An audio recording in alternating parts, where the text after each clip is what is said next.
Ici Jacques Beauchamp. Aujourd'hui, l'histoire, le Canada et la question des réfugiés. Une seule image qui résume l'horreur du drame humain qui se joue aux portes de l'Europe. Ce petit Syrien s'est noyé au cours de la nuit.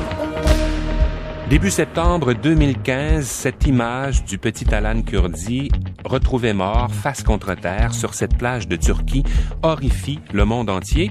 Véritable onde de choc, cette image d'une puissance inouïe va secouer nos consciences, éveiller soudainement le monde à la nécessité de répondre au drame que vivent des centaines de milliers de Syriens qui fuient les horreurs de la guerre pour trouver refuge en Europe ou ailleurs. La famille du petit Alan voulait venir s'installer au Canada où vit déjà la tante du petit.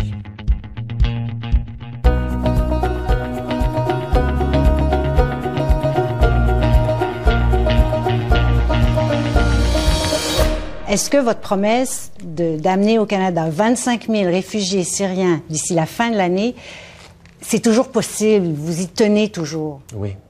Oui. Mais il reste 2 mois, M. Trudeau. Mais on le savait quand on a fait la promesse qu'il restait 2 mois. Et nous, les promesses qu'on a faites, nos engagements qu'on a faits pendant la campagne électorale, c'était pas basé sur la campagne électorale, c'était basé sur ce que le Canada ou ce qu'un prochain gouvernement devrait faire. Mais concrètement, comment ça peut se faire? Concrètement, c'est une approche, ça va exiger une approche de plusieurs ministères, ça va exiger des partenariats avec les provinces, avec les municipalités et notre capacité, pas juste d'accueillir des réfugiés, mais de leur donner une capacité de réussite pour leur famille, pour la communauté, pour le pays, de contribuer comme toutes les vagues d'immigrants et de réfugiés antérieurs ont pu faire. Donc, le 31 décembre, ils vont être là? C'est ce qu'on vise, oui. Novembre 2015, fraîchement élu, le nouveau premier ministre Justin Trudeau, en entrevue avec Céline Galipeau, qui réitère donc son engagement à accueillir 25 000 réfugiés syriens d'ici la fin de l'année. Ce sera, d'une certaine manière, la réponse canadienne à la crise des migrants syriens, peut-être aussi à la mort du petit Alan Kurdi. Pour retracer l'histoire du Canada en matière d'accueil des réfugiés, mon invité François Crépeau, professeur en droit international public à l'Université McGill, directeur du Centre sur les droits de la personne et du pluralisme juridique et rapporteur spécial des Nations unies pour les droits de l'homme des migrants. François Crépeau, bonsoir. Bonsoir. Merci d'être avec nous. On va y aller chronologiquement avec vous. On va essayer de retracer un petit peu ce lien entre le Canada et l'accueil des réfugiés. Qui sont, François Crépeau, les premiers réfugiés qui arrivent ici? Je veux dire, l'histoire de l'humanité est faite de gens qui ont fui la misère ou la violence. Donc, qui sont les premiers réfugiés? Je peux pas vous le dire. Ça remonte peut-être à 18 000 ans, quand on a traversé le détroit de Bering. Dans la période contemporaine, on a vu certainement des populations amérindiennes se réfugier dans des guerres contre les Européens, mais on a vu aussi beaucoup de guerres entre populations amérindiennes liées aux Européens. L'arrivée, par exemple, des loyalistes après la Révolution américaine. Ouais. C'était pas vraiment des réfugiés parce que c'était des Britanniques qui voulaient rester sur territoire britannique, donc ça répond pas à la définition de réfugiés. Mais au sens large, ils trouvent refuge au Canada. Exactement. Les esclaves? Les esclaves qui quittent le sud des États-Unis, qui utilisent le Underground Railway, le train souterrain pour se rendre jusqu'au Canada où l'esclavage avait été aboli. On en a eu beaucoup. Il y a des communautés à Montréal, en Nouvelle-Écosse et ailleurs qui sont des communautés qui descendent de ces gens-là. Donc, il y a ça aussi. Ouais. Donc, on a eu au cours des années, puis on a les gens qui ont fui divers types de révolutions. On a, par exemple, beaucoup de communautés religieuses d'Europe centrale, les Doukhobors, les Hutterites, qui sont venus au cours du 19e siècle, bien sûr. Les Juifs de Pologne, d'Ukraine, de Russie. Les Italiens. Mais par la suite, il y en aura bien d'autres. Mais certainement au 19e siècle, ceux qui sont venus s'installer sur la Maine à Montréal étaient pour beaucoup des réfugiés, mais ils venaient pas comme réfugiés avec un statut de réfugié. Ils venaient comme immigrants, on leur donnait des terres dans l'Ouest, ça a été les Doukhobors. Vous avez de très belles pages de Gabriel Roy dans ses romans sur l'installation des immigrants dans l'Ouest. Et puis il y aura un tournant, la Première Guerre mondiale, parce que donc au 19e on accueille, c'est pas vraiment formellement des réfugiés, mais il y a des gens qui viennent chez nous. Il y a ce tournant de la Première Guerre mondiale où là, à la suite de la guerre, l'entre-deux-guerres en fait, c'est une zone très sombre, le Canada qui est très peu accueillant. Tout à fait. Alors, à la veille de la guerre, en 1913, le Canada accueille 400 000 immigrants. C'est le plus haut chiffre qu'on ait jamais accueilli, même en période contemporaine, de toute l'histoire du Canada. Arrive la guerre. On a la période des années 20 qui est une période de prospérité. 1929, le crash. Et ça, il faut se rendre compte que le traumatisme collectif en Amérique du Nord, ce n'est pas la Seconde Guerre mondiale, ni la Première Guerre mondiale, c'est le crash de 1929 et la misère des années 30, quand des familles entières mouraient de faim dans l'Ouest. Et quand des familles entières meurent de faim dans l'Ouest ou ailleurs, quand ça va mal économiquement, c'est important. Puis, c'est fondamental dans le fait qu'on soit prêt ou pas à accueillir. Moi, j'ai en tête, en mémoire, des chansons de la Bolduc, faudrait que vous réécoutiez ça, où vraiment on dit à peu près, elle chante à peu près à cette grande dépression, un bon Canadien, c'est à peu près ça, là. Un bon Canadien vaut 10 travailleurs étrangers. Là. C'est ça. Oui. Il y a eu un protectionnisme extraordinaire qui s'est fait jour, protectionnisme commercial, financier, etc., qu'on a mis en place et on a considérablement réduit l'immigration. Ça allait de pair avec une conception du colonialisme, ça allait de pair avec un certain racisme, ça allait de pair avec un antisémitisme certain. Est-ce qu'on accueillera à peu près pas de réfugiés de l'Allemagne nazie, juifs ou autres? Oui. On ferme les portes. On ferme les portes avec des phrases terribles qu'on retrouve dans les livres d'histoire. Aucun, c'est déjà trop. None is too many. Pour les Juifs. Ça. Pour les Juifs, entre autres. Et puis aussi, il faut établir la ligne quelque part. Hein? We have to trace the line somewhere. Alors, ce sont des choses qui nous ont marqués. L'affaire du Saint-Louis, par exemple, ce bateau qui contenait presque 1 millier de réfugiés d'Allemagne, pour la plupart juifs, et qui se dirigeait à Cuba. Cuba les a refusés, les États-Unis les ont refusés, le Canada les a refusés. Ils sont retournés vers Hambourg, et d'après ce qu'on sait, plus de la moitié d'entre eux sont morts dans les camps. Donc, ce sont des choses qui se sont passées et que nous portons encore sur nos épaules. C'est un refus qui nous a marqués parce que quelque part, nous en sommes les héritiers. Juste une petite parenthèse, parce qu'ils arrivent, les Ukrainiens. Il y aura 3 vagues ici. C'est comme une histoire dans l'histoire, cette affaire-là. 1891, les premiers, puis ça viendra aux années 50. Tout à fait. Que dire de cette immigration-là, en quelques mots? Ben, je veux dire, dans la plupart de ces vagues d'immigration, il y a une majorité de gens qu'on pourrait qualifier aujourd'hui de réfugiés. Oui. Donc, ce sont des gens qui sont allés s'installer dans l'Ouest. On le sait, entre autres pour l'Alberta, la Saskatchewan et même la Colombie-Britannique. Ils sont partis s'installer dans l'Ouest. Ils sont installés dans les grandes plaines comme et là, vous avez les pages de Gabrielle Roy portent entre autres sur les Ukrainiens, les petits Rutènes dont elle parle dans plusieurs ouvrages. Ils sont venus, ils étaient en bonne partie persécutés pour des raisons de différences religieuses, et ils venaient comme colons. C'était de la colonie, on colonisait l'Ouest, on offrait des terres, on offrait ça s'appelait du block settlement, donc on déplaçait des villages entiers. Et on prenait un village en Ukraine et on l'amenait dans l'Ouest et on l'installait. Il y a un tournant au milieu des années 40, le Canada qui va revoir un peu ses politiques, qui va se montrer plus généreux. Et puis il y a cette première grande opération d'accueil de réfugiés. Certains de nos auditeurs vont s'en souvenir. C'est organisé, c'est vraiment il y a des enseignements, on y reviendra dans un instant. Évidemment, l'accueil de réfugiés hongrois en 56-57. Pour nous mettre dans l'ambiance, extrait d'un discours de Monseigneur Maurice Roy. Il est alors archevêque de Québec qui souhaite la bienvenue. Ils sont 257 ce jour-là, le 10 décembre 56, à débarquer dans le port de Québec. Je vous souhaite la plus cordiale bienvenue au moment où vous mettez pied sur la terre canadienne. Depuis plusieurs semaines, nous suivons avec une indicible émotion la lutte glorieuse et les terribles épreuves de votre pays. Chers amis, vous arrivez aujourd'hui dans un pays où 2 grandes races ont formé une nation jeune et laborieuse qui est devenue plus forte à mesure que plusieurs autres nations lui envoyaient leurs enfants. Que notre pays soit pour vous, comme pour nous, une terre de liberté et de paix, c'est notre vœu le plus cher. Nous voulons vous aider à trouver de nouveau sur ce continent un foyer et une patrie. Nous vous accueillons comme des frères, soyez les bienvenus à Québec. C'est Monseigneur Maurice Roy qui souhaite la bienvenue à ces Hongrois. On y reviendra au rôle de l'Église parce qu'il y a des choses intéressantes à dire là-dessus. Mais d'abord, François Crépeau, c'est important, là, près de 40 000 Hongrois qui seront reçus au Canada en moins d'une année. Qu'est-ce qui fait que le Canada, cette fois-là, dit « Allez, venez ». Plusieurs choses. D'abord, je pense que, nous sommes en pleine guerre froide. c'est le premier coup d'État après les coups d'État de 46, 47, 48. C'est le premier coup d'État où vraiment qui crée un mouvement massif de réfugiés vers l'Europe de l'Ouest. Et nous sommes en pleine guerre froide. On fait envoyer un message aux Soviétiques. Et donc, l'accueil des réfugiés fait partie des armes idéologiques. Donc, accueillir les réfugiés est une bonne chose. Je crois que le Canada a aussi regardé à ses intérêts. Ces réfugiés sont tous de l'intelligentsia hongroise. Ce sont des cinéastes, des reporters, des professeurs, etc. Donc, les accueillir, c'est aussi quelque chose qui sert notre intérêt. Ce sont des gens qui ont quelque chose à contribuer au Canada. Il y a une anecdote d'ailleurs à ce sujet. Il y a toute une école de foresterie d'une université hongroise qui est partie, qui a traversé la frontière vers l'Autriche.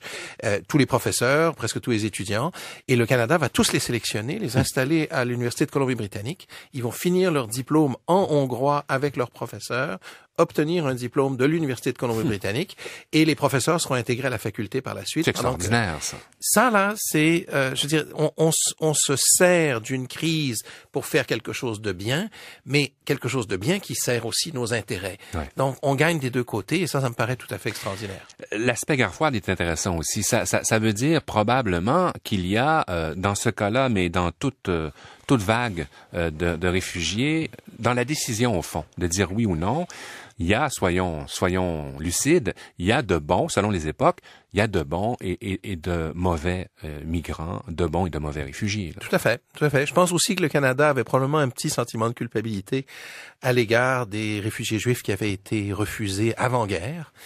Et s'est dit, ben là, on a l'occasion de rétablir un peu notre crédit moral. Et le Canada a sélectionné à peu près 20% de tous les réfugiés qui avaient traversé la frontière vers l'Europe de l'Ouest. C'est Monseigneur Maurice Roy qui les accueille.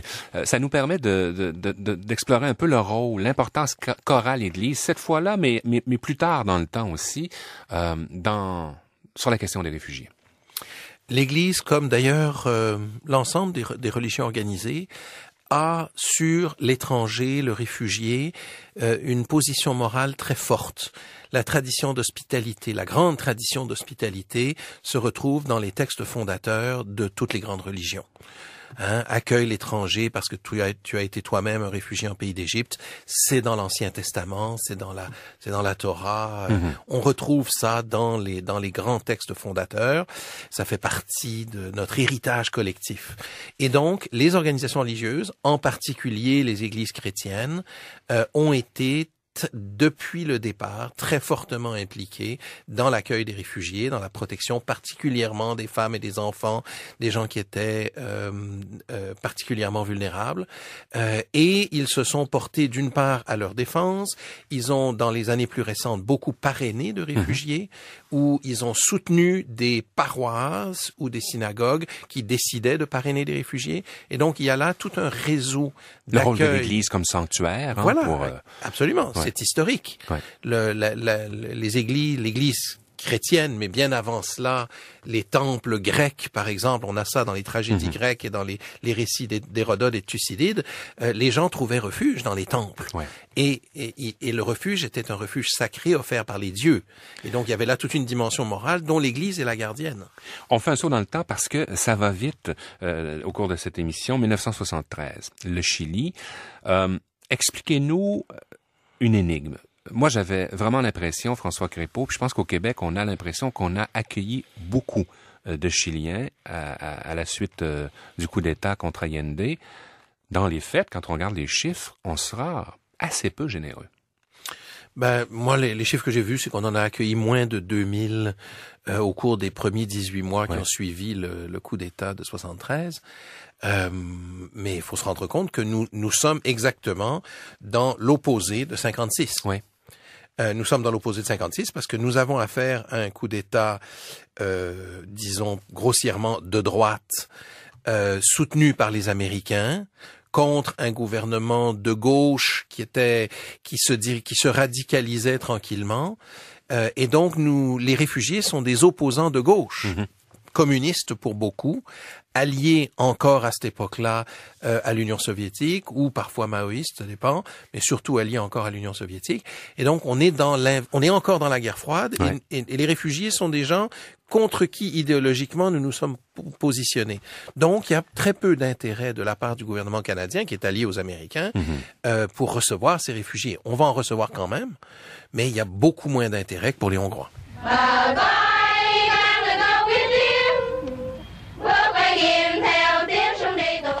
Depuis que Saigon est devenu Ho Chi Minh-Ville au printemps dernier, des milliers de Vietnamiens se sont réfugiés à l'étranger. Au Canada, ils sont venus grossir la communauté vietnamienne qui compte aujourd'hui 6 000 personnes. C'est au Québec, toutefois, que l'on trouve le plus grand nombre de Vietnamiens. Ils sont 5 000. Quant au choix du Québec par les Vietnamiens, c'est surtout à cause de la langue parlée qu'ils l'ont fait. On doit tout jeter les valises, les bagages pour monter sur un bateau. Et puis, on n'a pas assez encore de nourriture. Il faut rester à jeûne près de 2 jours. Et tu n'as pas pu apporter ni de livres, ni rien? Non. Rien du tout? Mais vous étiez tous ensemble quand même? Oui. C'est une chance. Les boat people vietnamiens, ça, François Crépeau, ça va avoir marqué toute une génération de visiteurs qui sont à l'écoute. C'est une immigration importante en 1975. Sur ce dossier-là, vraiment, le Canada va être très, très généreux. On va accueillir énormément de Vietnamiens.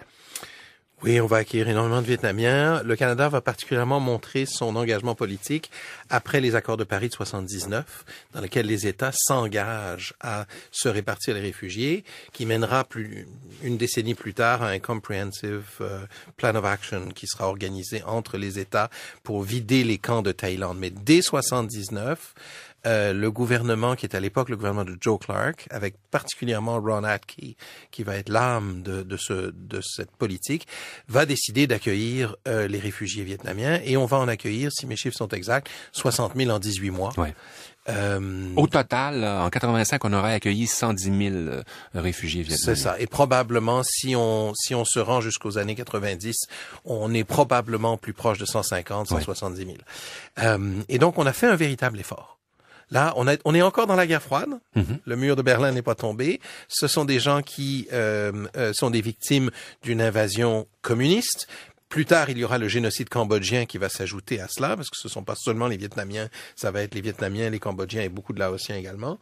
Et donc, là, on est dans la bonne configuration guerre froide. Ouais. On va les accueillir, et on va les accueillir bien. On va les accueillir au Québec, mais aussi partout ailleurs au Canada. Et il va y avoir mis en place par le gouvernement un matching fund, c'est-à-dire que Ron Atkey va annoncer pour tout Vietnamien, pour tout Indo-Chinois, parrainé par un groupe privé, le gouvernement va en parrainer un autre. Et ça va être un message à la société civile canadienne. Organisez-vous, puis on va vous aider. Et ça a très bien marché. Ça a créé un mouvement de solidarité. Autour de moi, je me souviens à l'époque, il y avait plusieurs familles qui s'étaient organisées entre elles pour parrainer une personne. Volonté politique égale résultat. Ça, le Vietnam, en tout cas, nous montre ça très bien. 87. Un groupe de Sikhs qui arrive par bateau sur les côtes de la Nouvelle-Écosse demande le statut de réfugié. Le premier ministre conservateur de l'époque, Brian Mulroney, qui va rappeler le Parlement d'urgence pour déposer son projet de loi, ce qu'on appelle le projet de loi sur la dissuasion et la détention.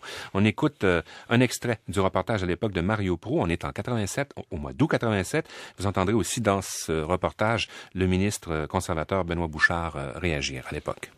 Désormais, les passeurs et leurs complices, on pense ici aux capitaines de navires, pourront être condamnés à des amendes s'élevant à $1,5 million et à des peines de 10 ans d'emprisonnement. Le gouvernement canadien, déclare Benoît Bouchard, ne peut plus tolérer les abus. La priorité aujourd'hui est de transmettre immédiatement un message sans équivoque aux passeurs sans scrupules qui exploitent durement les espoirs des migrants un peu partout à travers le monde. Amnesty International, de même que la Coalition de Montréal pour les réfugiés, estime que la définition de passeur est tellement large que les organisations et les églises qui aident les véritables réfugiés à entrer au Canada risqueront d'être traînées devant les tribunaux.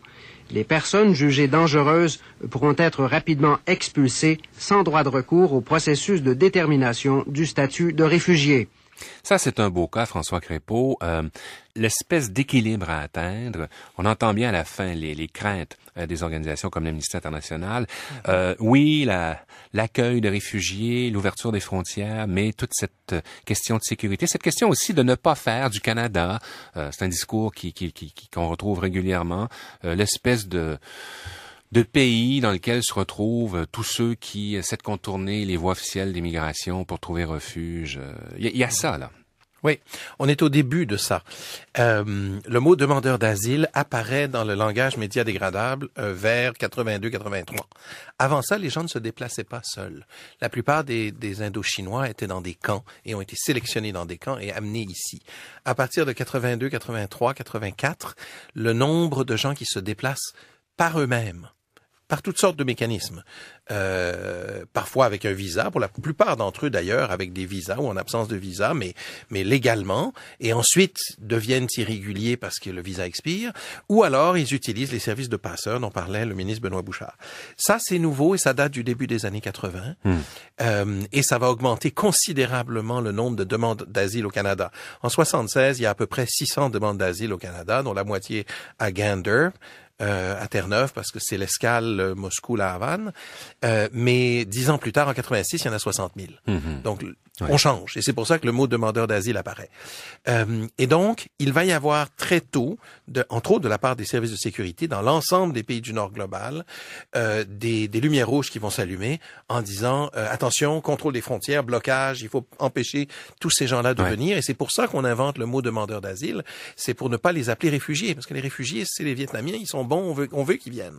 Mais les nouveaux, on veut pas qu'ils viennent, donc il faut les appeler autrement et leur donner un autre nom. Et certains sont protégés, d'autres sont suspects. C'est-à-dire la plupart sont suspects. La plupart sont suspects. Les demandeurs d'asile là sont suspects par essence. Et nous sommes toujours dans cette phase. On voit avec les paroles de Mme Merkel récemment que tout d'un coup, face aux Syriens, elle change. Mais depuis ce qu'on a entendu de Benoît Bouchard jusqu'à aujourd'hui, nous sommes dans cette phase de méfiance à l'égard de celui qui vient par lui-même. François Crépeau, professeur de droit international à l'Université McGill, directeur du Centre sur les droits de la personne et le pluralisme juridique. Merci infiniment de votre participation à l'émission. Ça m'a fait plaisir. Merci à toute l'équipe d'Aujourd'hui l'Histoire, Mathieu Beauchamp à la réalisation, à la recherche Caroline Morin et André Martineau, recherche d'archives Mario Bolduc, au site Internet Daniel Foucard et Mathieu Arsenault, à la technique Pierre Fontaine. Si vous avez envie d'écouter ou de réécouter nos émissions, abonnez-vous à notre balado-diffusion sur iTunes ou rendez-vous sur le site Internet d'Aujourd'hui l'Histoire. Vous pouvez aussi nous suivre et nous écrire sur Facebook ou encore à l'adresse suivante histoire@radio-canada.ca. Ici Jacques Beauchamp. À la prochaine.